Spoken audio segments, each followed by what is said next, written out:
Dolph Ziggler just stopped by, and this is such a weird environment. We were just listening to Sergeant Slaughter cut a promo in the booth. And it was great. Yeah, it was great. He still got it. Who'd you look up to? Man, Sarge was one for sure. Yeah? Hulk Hogan, Ric Flair, Shawn Michaels. You were a Hogan guy? As a little kid, right. I got the ice cream bar. I got the weight set with the sand that leaked out. Yeah. But it wasn't too long of a time because I had an uncle who was really into wrestling and used to show me beta tapes of Ric Flair. And at too young of an age, I was into Ric Flair, which is cool. Oh, okay. So you became like a smart fan, way before you're supposed to. This guy is James Bond, but he's also out there killing it in the ring, and that's slowly started to make my career along those lines. Yeah. I wanted to be the best. Yeah. And what do you think? You're wrestling for the tag titles at WrestleMania. Yep. But you've also had the Money in the Bank briefcase, which guarantees you a title match for how many months? Well, I wondered if it renewed when I defended it several different times, including one against John Cena, which I don't even know how he got that match. Has anyone ever questioned how he got that match? Whatever. I don't know. I think I have about 2.5 months left at the most. Also, I know Sunday is a really big show. So I figure if all the crap I've been through, all the matches I've made so amazing that maybe I can reward myself and cash in at WrestleMania. Perhaps if the right scenario would play out, maybe on Sunday. How come you don't think? Because for a little while during the year, it looked like you were heading to more like the world title scene or the WWE title scene or whatever. You were running your whole thing with John Cena, and then it kind of went in a different direction. It's you know what? I had a blast working with John. Yeah. Because I hate him, and for real. You do? Yeah. Why? I hate everything he stands for. I hate how awkwardly he runs. I hate that he's bad at wrestling, but he has this awesome connection with the fans, and I'm so great at wrestling. Right. And I haven't made that great connection with all the fans that aren't in New York, and it's. So you love when John Cena comes to New York, and New York is cheering for you and booing Cena out of the building. TLC pay-per-view was one of the most mind-blowing things I have ever been a part of at the Barclays Center. I was like, oh, yeah, it's New York. They tend to be, like me and not like John. Mm-hmm. The entire arena was cheering me and booing him, and I go, this is really funny. How great is this? How much longer are we going to do it? And then we were done in a week or two after that. But it's a blast being out there because I hate him, but he's good, and he has this connection with the crowd. He's a great face of the company, so I like being the jerk that I am, being out there with him and complimenting him and making him look better than everyone else could. But it's interesting that you're self-aware enough of what's and aware of what's going on enough to not sit there and be like, well, Cena sucks and I'm good. I don't understand. You're sitting there aware, look, there's 150,000 John Cena T-shirts in the crowd. Right. Obviously. He is the face of the company for a reason. He does all those Make-A-Wish for a reason. He's constantly in some main event, perhaps WrestleMania's main event, because he is our poster guy. He's our guy, and it's great. That's why I hate him. I want to be in that spot. Right, and it's one frustrating. day I'm going to be. It is so frustrating. Yeah. Especially when you're like, I'm so good. So it just drives me. It's fun, and we have a nice little rivalry where he does things his way. We don't always see things eye to eye. Yeah. And it makes it that much more fun. You're one of the guys who's pretty vocal on Twitter and stuff like that about legit stuff. Some guys, Brock Lesnar's tweeting, I'm going to get you Triple H. And Triple H is like, tweet? And it's that's not what Twitter's about, really. Yeah. But you were one of the early guys on Twitter, and you're kind of yourself. You're not in character, and you voice complaints about not getting pushed or not being in this in this match or not being where you want to be. How does that? What type of reaction does it get when you're just taking it upon yourself to expose It's not things? always positive. Probably backstage. not, right? Yeah, but if I feel so strongly about something, and I'm usually pretty entertaining enough to be able to mix in the storylines that we're involved in, or as John's a good guy, so I can stick it to him on Twitter. And if I'm really mad at him for something, I'll give him a couple things. And It's if you're able to do it in all in good fun and blur the lines of reality, which is what we do on a daily basis. Right. We out and entertain. If you're entertaining and it is not malicious at the end of the day, you're just promoting WWE. I enjoyed. My favorite thing was watching as a year ago. You and Zack Ryder had a thing let's go to WrestleMania together. And then you stopped doing that because you're like, I'm in a program with John Cena. I don't need this. And then you're like, maybe we should have that match. Zach, are you listening? Can you get to MetLife by Sunday? No, But doing his show was a blast. Yeah. And having that like rivalry where we had a rivalry that wasn't addressed on TV, that the crowd was chanting for Zach Right. and like booing me instead of cheering or whatever they would normally do. It was so fun because of his show and because of his influence in Twitter and YouTube that he did that on his own. Like that's why I go, let's do it. Let's make this match. And he tried so many different things to be a part of something, and we thought we'd build that first match for WrestleMania, but it didn't work out. Yeah. Well, plus, I mean, at least you got a match, right? Honestly, Zach didn't get on one. this, there's so many. I'm a jerk. I think I'm better than everyone else. There are so Yeah. many deserving guys that deserve to be on this card, and they are not. And I am so grateful to be given the chance to go out there and entertain in front of those fans. Are you one of the guys who gets bummed out when guys return? Absolutely. You are? Yeah. So, like when The Rock or Brock Lesnar or Triple H or all these guys, Yeah. Do 2 matches a year, and one of them is a headlining WrestleMania match, that bums you out. It absolutely drives me. It really makes me mad. Yeah.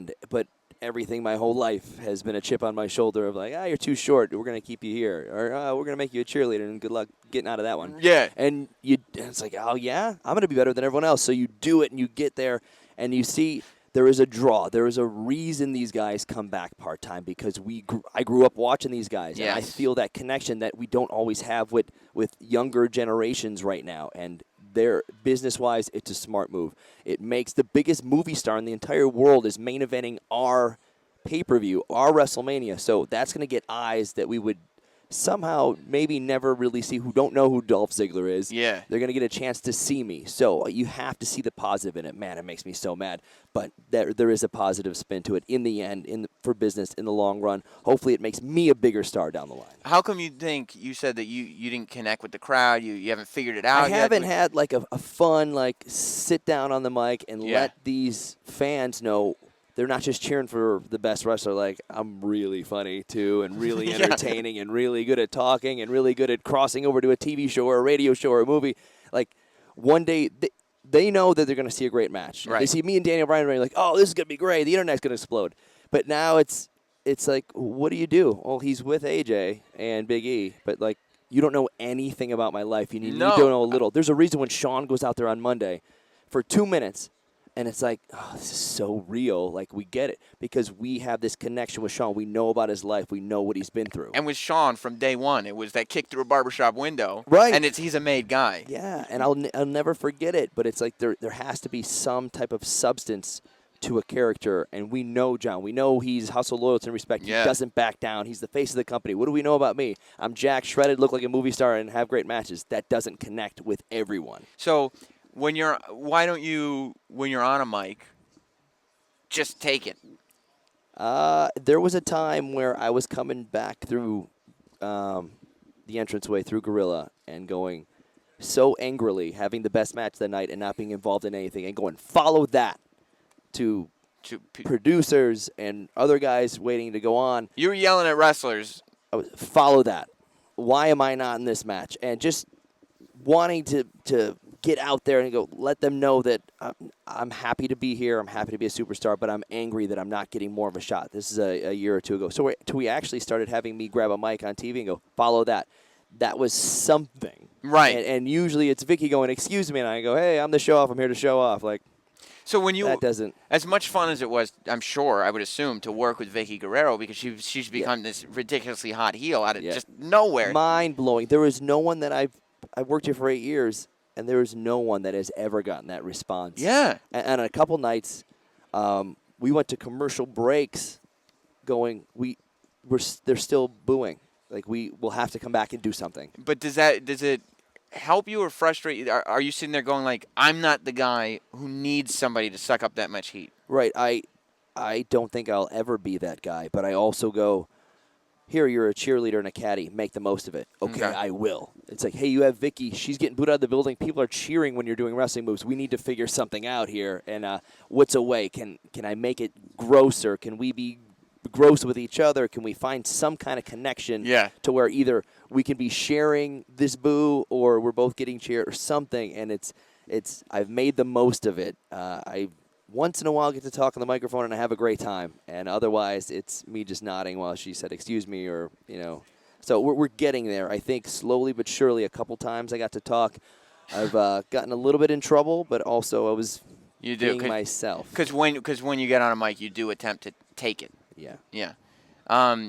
This is you do definitely go all the way, because I was talking to AJ, and she was talking about I go all the way. Well, I mean, you go in the ring, and like she's been on TV, passed around throughout the whole locker room at this point, but nobody has given her these deep, open mouth kisses on national television. Like, Jesus Christ, what are we watching here? I think it even grosses her out after a while because Yeah. I'm into some weird stuff. So it's kind of cool that we can actually show a little.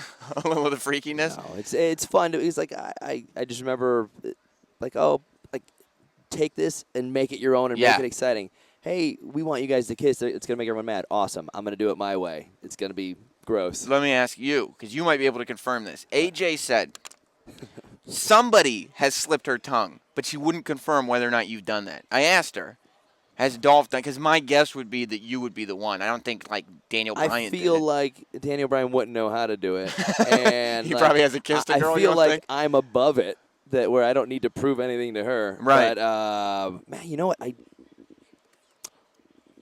Not without her knowing. I would say, yeah. All She right. was in clear, conscious, sound mind and body. Yeah. Yeah. Let me ask you if I can ask you about that. Can I talk to you about Amy Schumer? Sure. Go to Okay. town. Because obviously, Amy went on, Howard Stern and made this whole big thing. How did you end up dating Amy Schumer? Amy Schumer, by the way, is a friend of the, Right, O&A yeah, show it's, and everything. she's a Yeah. friend of mine still. Yeah, so she is. We're buddies. That's good. She went out and said that she broke up with you because the sex was too athletic, correct? I'm pretty sure that's That's what she said. Well, you had to listen to the interview, Yes, of course I did. and that's what she said.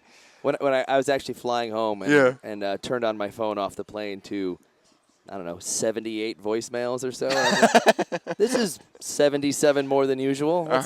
And no, it's she's great. She's so funny. And you didn't mind that was the reason that she gave. No, the only long run, my mom and aunt and grandma here, like having them to hear. I was like, oh, this They is all heard about it. Like, and somehow went out of their way to listen to it. Like, I don't even like. Oh, does my she's grandma, talking about Does my Dolph. grandma have serious rate? Like, I don't know. How does she?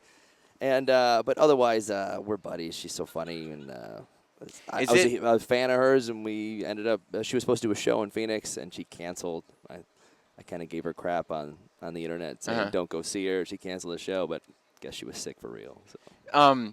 Is it intimidating to be around somebody who's that funny when you're like dating a girl who's that funny? It's really challenging, Yeah. which I love. It was so great. Like, usually I'm the killer funny one, and I'm like, oh, she's funnier than me? This is not, oh, yeah, all right, let's see. And it makes me think, and it challenges me. I loved it. It was so fun. Because like when she's in studio, I just want to shut my mouth because I'm like, I'm not going to say anything that's going to make this person laugh. I couldn't imagine being in a like the whole point. I held my own, by the way. You and did. Constantly she'd be like, you know you're not funnier than me. Like, we'll see. We'll see. We'll see. Yeah. Well, listen, I appreciate you being so candid with me today. I feel like you gave me the real Dolph Ziggler. Yeah, of course. And hopefully, I sit there watching, and I'm like, I know it's there. And I talk to the other guys, I know you did the Busted Open guys down there. I talk to them all the time, like, it's there, but they got to let him be himself. He's got to. One of these days, I honestly feel, I thought last year, my time-wise, a couple years ago, last year was going to be my time. I feel like once those part-time guys start to fade away, once we open it up again, it tends to be a time where, all right, you know what? You talked all this crap. Go deliver. Have you talking the crap? Do you think that's held you back? Probably. Yeah. They're probably like, yeah, right. Well, you know what? He didn't. If he's going to try to get himself over, we're going to do everything we can to stop it from happening. Sometimes it's appreciated that you're going out there through the right channels, and sometimes it's not. So, but that's the chance I take, and I'm really looking forward to actually, instead of on Twitter and backstage, getting a chance. I feel like after WrestleMania, that'll be the time, and it's sink or swim, and I guarantee I'll deliver. That's fair. Why is the money in the? Do you have to carry the money in the bank briefcase everywhere? Everywhere.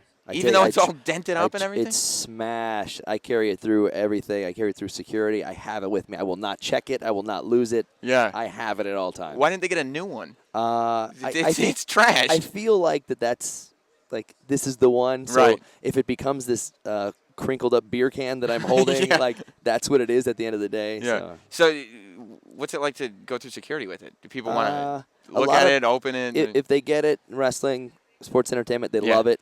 And they go, oh, cool, what's in there? And I usually say it's all jelly beans or crackers because Kramer used to have it on Seinfeld in his briefcase. But if they don't know, and I'm getting on a plane, and I go, wow, Money in the Bank, what is it? I go, there's $1 million in here. Usually it's handcuffed to my wrist, but we went through security. We can't do it. Is it okay if I keep it? Oh, yeah, do whatever. Yeah. I don't know. All Live right. animals, a kidney. I've said it all. It's probably not as Ted DiBiase told me that they made him carry the $1 million belt with him everywhere. But that looked great. It's a lot of responsibility, though. If you lose the $1 million belt, you don't want to put it up in a plane and then sleep and then wake up and get off the plane and like, oh, my $500,000 right vajazzled belt is over there. Yeah, I got to tell you too. If I'm like a little kid who's a wrestling fan and Dolph Ziggler falls asleep, that briefcase is mine. Yeah, I always wondered that. I'm like, it better be up there when I you just sleep with one eye open. Slide it under the seat. Yeah. All right, Dolph. Well, thank you. You got it, buddy. For being here, dude. It's a pleasure. Yep. Thanks.